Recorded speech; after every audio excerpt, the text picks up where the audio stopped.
बहुत समय पहले एक घने जंगल के किनारे एक छोटे से गांव में एक बूढ़ी औरत रहती थी।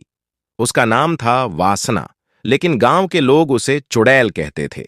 उसकी उम्र और उसकी अजीब हरकतों की वजह से लोग उससे डरते थे। वह अक्सर अकेली रहती, जंगल में घूमती और पेड़ों से बातें करती थी।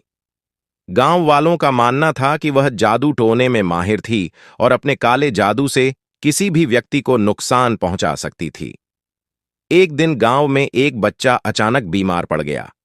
गांव के लोगों को लगा कि यह वासना का ही काम है। लोग गुस्से में भर गए और उसे पकड़कर गांव से बाहर खदेड़ने की योजना बनाने लगे। गांव के मुखिया ने सभी को इकट्ठा किया और तय किया कि वासना को मारकर गांव को इस खतरे से बचाना होगा।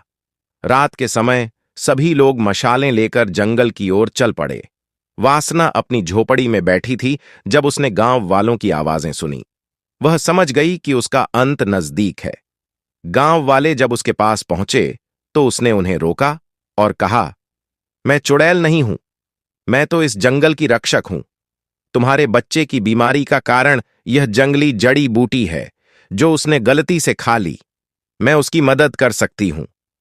गांव वो वाले रुक गए, लेकिन उन पर गुस्सा हावी था।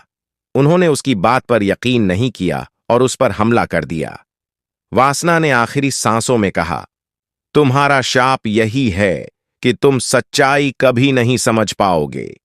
उसके मरते ही जंगल के पेड़ सूखने लगे और गांव धीरे धीरे उजड़ गया।